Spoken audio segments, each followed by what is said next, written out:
우리 애기 소리가 들리니까 너무 좋아요. 예배 시간에도 애기 울음소리가 들리니까 생동감이 막 넘치는 것 같아요. 여러분, 우리 장로님 기도하신 대로 세상은 점점 더 어려워져 갑니다. 우리 매스컴만 봐도 국제 정세나 아니면 경기나 물가나 모든 것이 좋아질 거라고 예견하는 사람들은 없습니다. 그렇지만 우리가 코비드를 잘 이겨온 것처럼 우리가 잘해서 이긴 게 아니라 우리 예수님 붙잡고 예수 그리스도의 생명으로 또 이 위기를 우리 주님 바라봄으로 이겨나가는 여러분들이 되시길 바랍니다. 내 힘과 내 능력으로 이겨내면 그게 결국에는 자기 교만으로밖에 안 쌓이는 거거든요.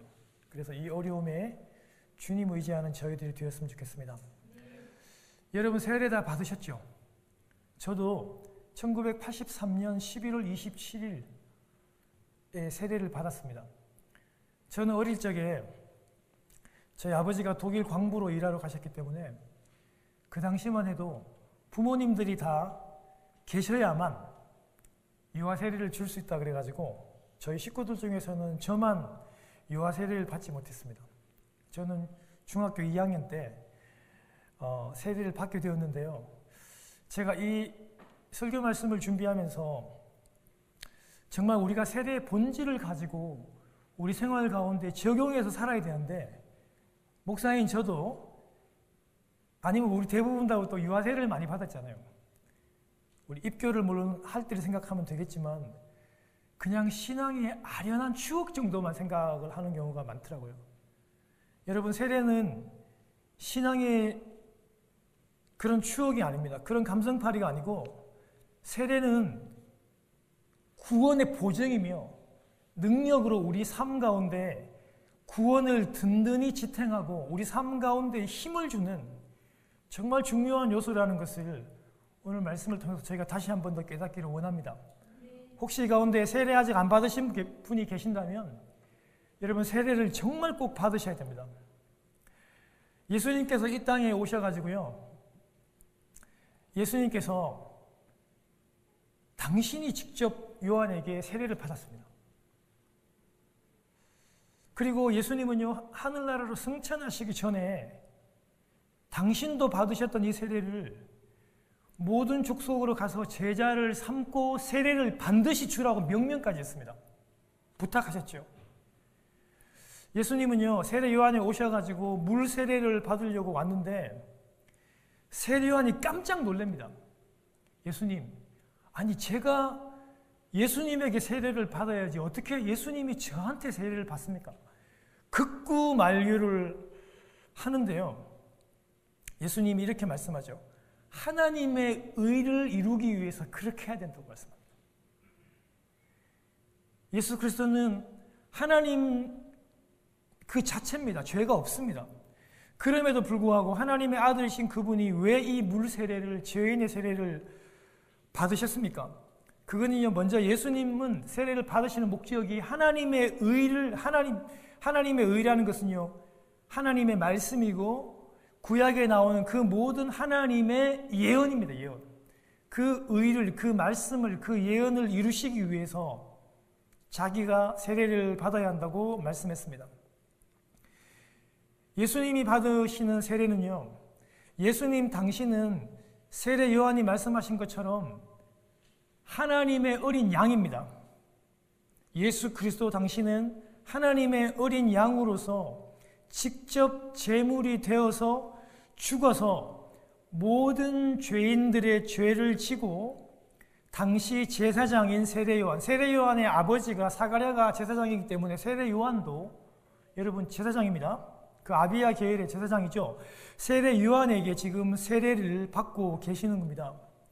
여러분, 구약의 제사에서 죄를 지은 자가 어떻게 합니까? 자기의 죄를 속죄하기 위해서 자기 집에서 길르던 그 자식 같은 어린 양을 가지고 와서 손수 그 양의 머리에다가 이렇게 안수 기도를 하고 자기가 그 양을 잡잖아요. 여러분, 제사장이 대신 안 잡아줍니다. 자기가 잡아요. 그렇게 사랑스럽게 여겼던 그 양을 자기가 잡고 그 피를 제사장에게 가져가면 제사장은 그 속죄할 어린 양의 피를 받고 손가락으로 제단의 뿔에 바르고 그 피를 쏟아냅니다. 여러분, 이 장면을 연상하면 예수님의 세례가 우리가 받는 세례하고는 조금 다른 의미가 있습니다. 예수님께서 이렇게 하심으로 예수님은 말씀대로 그 구원의 그 의를 이루시는 것입니다. 하나님께서 구약에 지금 계속 말씀하신 그 의, 메시아를 보내서, 그리스도를 보내서 모든 백성들을 그 죄에서 구원하시겠다고 약속하신 그 예언의 말씀을 오늘 예수 그리스도께서 세례를 받으심으로 그 의를 이루시는 것입니다. 구약에서 계속 예언된 그 구속의 사역을 예수님께서 마침내 이루어가고 계시는 겁니다. 그런데 주님이 세례를 받으시고 우리들에게 세례를 받으라고 하셨습니다. 우리가 받는 지금 이 물세례, 이 침례라고도 하죠. 여러분, 이 죄인들의 세례는요, 여러분, 세례라는 말은요, 헬라어의 밥티조라는 말입니다. 이 말은 어떤 뜻이냐면요, 그 물에다가 침수를 시키고 잠근다는 말입니다. 여러분, 사람 생명체가 물속에 들어가면 다 죽어요. 숨을 못 쉬니까. 그리고 이 밥티조라는 말은 씻는다는, 깨끗이 씻는다는 그런 의미입니다. 여러분, 이 헬라어를 한문으로 번역하면서 씻을 새를 따와가지고 예식 예자를 붙여서 세례, 물속에 잠그다고 이렇게 침수시키다 할 침자를 따와서 예식이란 예자를 붙여서 침내라고 그렇게 번역을 했습니다. 그래서 여러분, 실제로 지금도 여러분 침례교 같은 데서 보면요, 세례를 이렇게 물에 찍어서 이렇게 하는 게 아니라 정말로 여러분 그 목욕탕 같은 데를 빌려가지고 아니면 강으로 가서, 저도 여러분 그 침례교 측에서 제가 공부를 좀 했기 때문에 참관을 좀 해봤어요. 여러분, 진짜 사람을 완전히 뒤로 물속으로 완전히 깊이 넣습니다. 한 3초, 4초 완전히. 그런데 여러분, 저도 우리 지난주에 우리 로엔 제가 유아세례를 이렇게 줬지만, 물론 여러분 다 뭐 상황에 따라서 그런 의미들이 다 다르지만, 장로교 목사인 저도 사람을 완전히 뒤로 눕혀가지고 물속에 완전히 잠궈가지고, 여러분 빨리 안 빼내죠. 여러분 금방 꺼내는 게 아니고 한 3, 4초가 오랫동안 푹 잠그더라고요. 완전히 여러분 그 감동이 확 밀려와요. 아, 세례라는 거는, 침례라는 거는 사람을 이렇게 완전히 죽이는 거구나. 그 예수 그리스도 안에, 그 요단강 안에 완전히, 예수 그리스도 안에 완전히 사람을 그 죽게 하는 나의 그 옛 본성, 옛 재아가 완전히 죽인다는 그런 의미구나. 여러분, 침자가 그런 침수시킨다는 게 예수 그리스도 안에 완전히 빠뜨린다는 의미가, 이런 강력한 죽음의 의미가 포함되어 있는 것입니다. 여러분, 우리 사도 바울께서 이와 같은 세례의 의미를요, 로마서 6장 3절 4절에 이렇게 말씀했습니다. 여러분, 우리가 한번 이 말씀을, 로마서 6장 우리 3절 말씀을, 4절 말씀을 한번 같이 한번 읽겠습니다. 시작. 무릇 그리스도 예수와 합하여 세례를 받는 우리는 그의 죽으심과 합하여 세례를 받은 줄을 알지 못하느냐. 그러므로 우리가 그의 죽으심과 합하여 세례를 받음으로 그와 함께 장사되었나니, 이는 아버지의 영광으로 말미암아 그리스도를 죽은 자 가운데서 살리심과 같이 우리로 또한 새 생명 가운데서 행하게 하려 함이라. 여러분, 사도 바울께서 세례를 받으면요, 그 세례자는 예수 그리스도와 하나가 되고 연합이 된다고 말했습니다. 세례를 받을 때 연합된 그 예수 그리스도와 우리는 함께 죽는다고 말합니다. 그리고 세례를 받음으로 그리스도와 연합하여 죽을 뿐 아니라 그리스도와 함께 부활하여 그리스도의 새 생명의 길, 새 생명을 살아갈 것이라고 말합니다. 여러분, 세례는 이렇게 예수 그리스도와 연합하여 그 십자가에서 죽는 것을 얘기하고, 예수 그리스도와 연합하여 죽고 다시 부활한다는 그런 강력한 의미가 이 세례 가운데 포함이 되어 있습니다. 세례는 단순히 그냥 신앙의 한 추억, 한 장면, 한 감성이 아닙니다. 실제로 우리가 죽었던 것이고 실제로 예수 안에 부활했던 것이라는 것을 여러분 꼭 기억하시기를 바랍니다. 이렇게 우리가 세례를 받을 때 우리는 그리스도 안에서 완전히 그리스도 안에 빠져서 죽었습니다. 세례에서 여러분 이 의미가 강조되어야 되는데 오늘날 여러분 이런 침례하다 할 때 여러분 이 침자가 강조되기보다는 예식의 예자가 예식을 자꾸 강조하는 경향이 많습니다. 사실 여러분 성경에는요 이 예식이라고 하는 텔레테라고 하는 말이 사실은 등장하지 않습니다. 거기에 대한 언급도 거기에 대한 질서도 없습니다. 성경은 그냥 침례시켜라, 물에 담그라고만 얘기합니다. 중요한 것은요 세례의 식이 아니라 실제로 그리스도 안에 빠져서 나의 옛 자아가 죽고 그리고 다시 내가 부활하는 그것이 너무너무나 중요한 것입니다. 이런 삶을 우리 세례자는 반드시 살아가야 한다는 것을 여러분 꼭 기억하시기를 바랍니다. 세례는 단지 신앙의 추억이 아닙니다. 여러분 우리가 세례를 받을 때 아니면 유아 세례를 받으신 분들은 또 예수 그리스도를 고백하는 그 입교를 받을 때 우리는 아마 유독 눈물이 많이 났어요. 나는 울고 싶지 않았는데 내 옆에 있는 이 김아무개가 울어. 그러면 다 우는데 나는 안 울 수 없잖아. 그래가지고 여러분 보통 그 중고등학교 때 세례를 받는 아이들이 거의 다 웁니다. 저는 11월 27일에 세례를 받아가지고 엄청 추울 때요. 근데 그 허목사님이 저의 머리에 찬물을 완전히 머리에 많이 바르셔가지고 그 추운 날 제가 너무 많이 추웠던 기억이 있었고 저도 친구들이 다 울었기 때문에 저도 엄청 울었던 기억이 있습니다. 여러분 또한 우리 유아세례에 줬던 기억들이 다 있죠. 우리 아이들 이 사랑스러운 아이를 안고 업고 그 거룩한 유아세례에 참여했던 그 기억들, 그 아름다운 아련한 기억이 다 있는 건데 그 기억으로 끝나면 안 된다는 것입니다.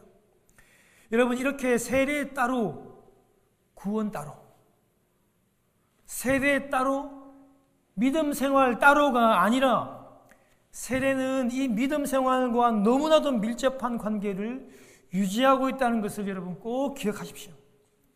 세례와 입교는 우리의 구원을 보장하는 중요한 근거입니다. 세례를 받아야만 구원을 받는 것은 아닙니다. 세례가 구원의 근거는 아니지만 우리는 오직 예수 그리스도를 믿음으로만 구원을 받지만 세례는 구원을 보증하는 보증수표요. 세례는 구원을 강력히 뒷받침하는 버팀돌입니다. 여러분 마가복음 16장 16절을 한번 같이 읽겠습니다. 마가복음 16장 16절 같이 읽겠습니다. 시작. 믿고 세례를 받는 사람은 구원을 얻을 것이요 믿지 않는 사람은 정죄를 받으리라. 예수를 믿고 세례를 받는 사람은 구원을 얻었다고 이렇게 기록이 되어 있습니다. 예수를 믿고 세례를 받는 순간부터 그리스도 예수의 구원이 여러분에게 임한 줄로 믿습니다. 여러분 아멘이시죠?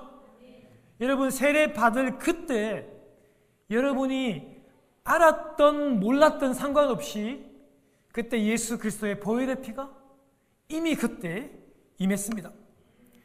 내가 세례를 받는 것은 주님과 하나 되는 것이고 내가 세례를 받을 때 그리스도 예수도 나와 함께 세례를 받으셨습니다.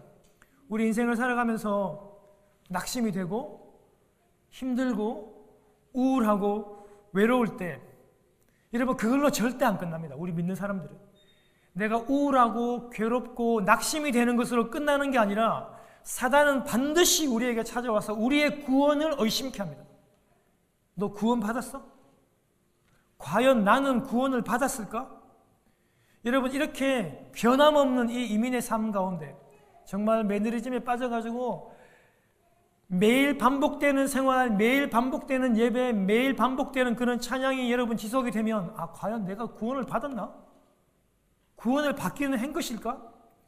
그렇게 우리가 사단의 시험을 받을 때가 많이 있습니다. 그럴 때 우리는 막 주저합니다. 내가 구원을 받은 게 맞냐? 사랑하는 여러분, 자기 자신을 보니까 의심이 생기는 겁니다. 답이 없어요.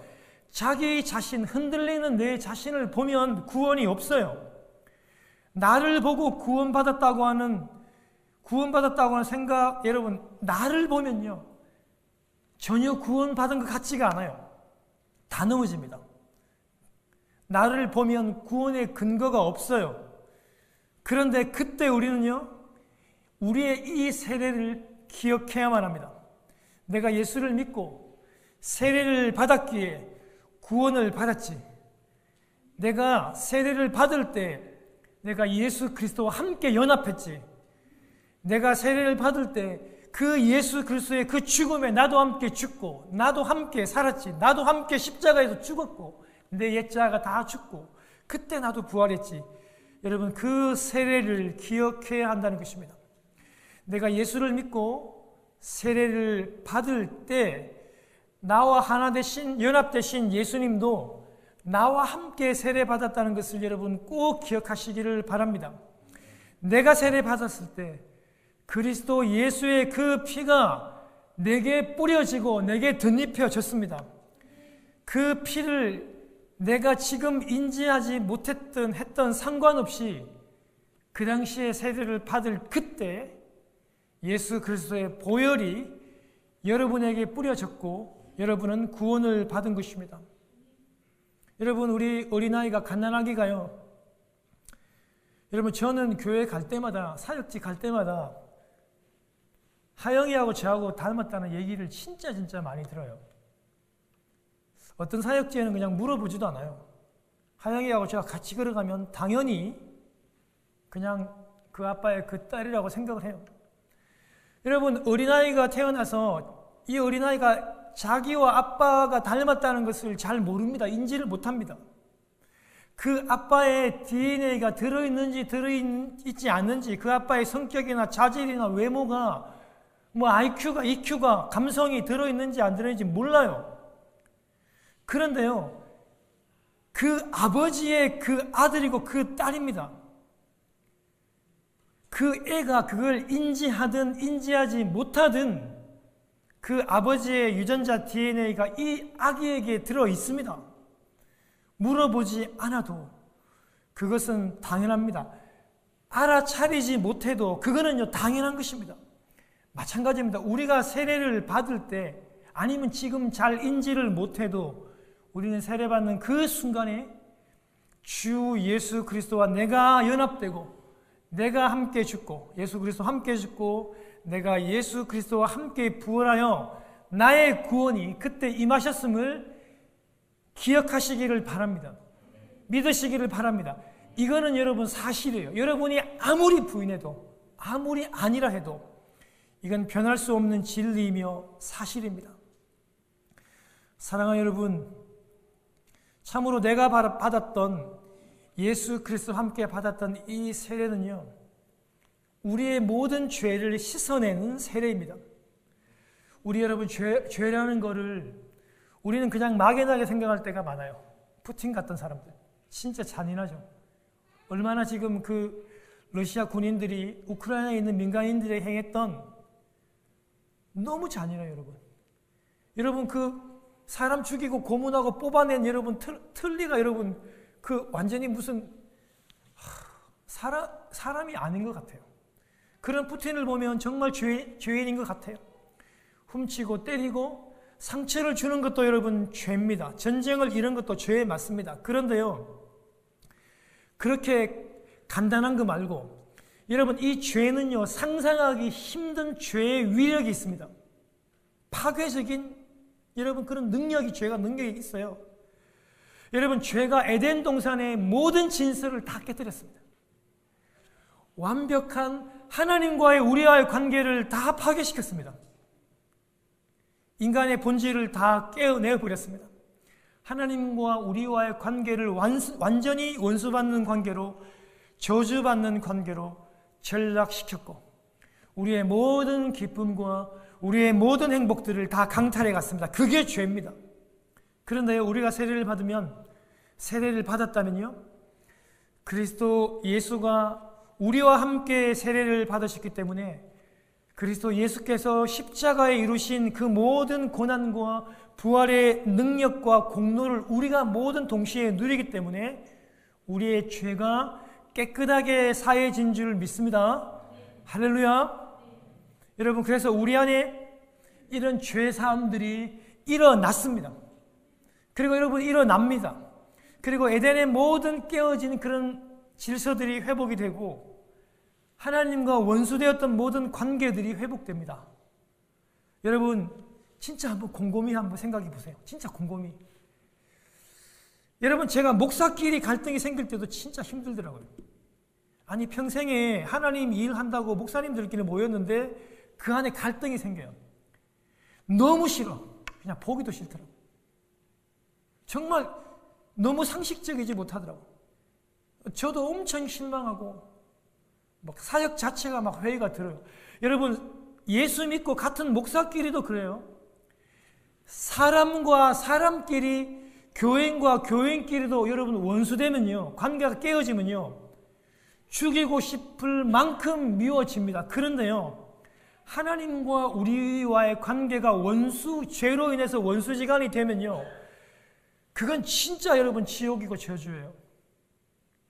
그건 견딜 수 없는, 여러분 정말 지옥으로 떨어지는 거예요. 하나님과 원수된 우리와의 관계를 여러분 생각해 보십시오. 죄가 여러분 그렇게 만든다는 거예요. 죄가 하나님과 우리와의 관계를, 사람과 사람과의 관계를 그렇게 지옥으로 만든다는 겁니다. 그런데 여러분, 그렇게 비틀어지고 뒤틀린 그 관계가 세례를 받음으로 예수 안에서 완전히 새롭게 회복될 수 있다는 것을 여러분 꼭 기억하시기를 바랍니다. 사랑하는 여러분, 예수 믿고 세례 받으면요, 인간의 모든 저주, 아픔, 갈등, 상처, 사망, 멸망, 저주로부터 예수 그리스도 안으로 보존되고 하나님의 그 영원한 생명 안에서 풍성히 누림으로 치유되고 회복될 수 있음을 여러분 믿으시기를 바랍니다. 사랑하는 여러분, 이제 우리 마지막으로 오늘 본문에 나와 있는 것처럼 그럼 이 세례받은 사람들이 그러면 어떻게 살아가야 하는가? 여러분, 제가 마지막으로 여러분들에게 한번 적용하기를 원합니다. 우리 다 세례 받았잖아요. 저도 83년에 세례를 받았고 여러분들도 유아 세례 받고 여러분 다 입교하셨습니다. 세례 받은 우리가 그럼 어떻게 살아야 하는가? 오늘 세례 받은 사람들이요, 세례 요한에게 예수 그리스도의 대리자이시고 예수 그리스도를 대표하는 그에게 묻습니다. 먼저 무리들이, 백성들이 세례 요한에게 나와서 물어요. 세례 받은 사람들이. 그러면 우리는 세례 받고 어떻게 하고 살아야 돼요? 우리는 무엇을 하고 살아야 돼요? 이렇게 묻습니다. 여러분, 세례 요한이 먼저 대답합니다. 옷 2벌. 여러분, 여기 있는 옷은요, 그냥 공식적인 그런 옷이기도 하고 아니면 뭐 속옷 같은 것으로도 여러분 이렇게 번역이 되기도 해요. 꼭 필요한 겁니다. 그 옷 2벌을 가진 사람이요, 옷 1벌을 없는 사람에게 나눠주래요. 그리고 먹을 것이 있는 사람은 먹을 것이 없는 사람에게, 굶주린 사람에게 그렇게 나누어 주라고 얘기해요. 세례받은 사람은요, 어떻게 해요? 긍휼을 먼저 회복하래요. 긍휼을, 그리스도의 긍휼을 제일 먼저 회복하라고 얘기합니다. 주변에 가난하고 힘들고 어려운 사람들을 먼저 돌아보며 그리스도의 긍휼을 베풀래요, 세례자는. 그리고 여러분, 마음적으로, 영적으로 가난한 사람이 있습니다. 좌절하고 절망하고 낙심한 그 사람들을 돌아보라고 얘기합니다.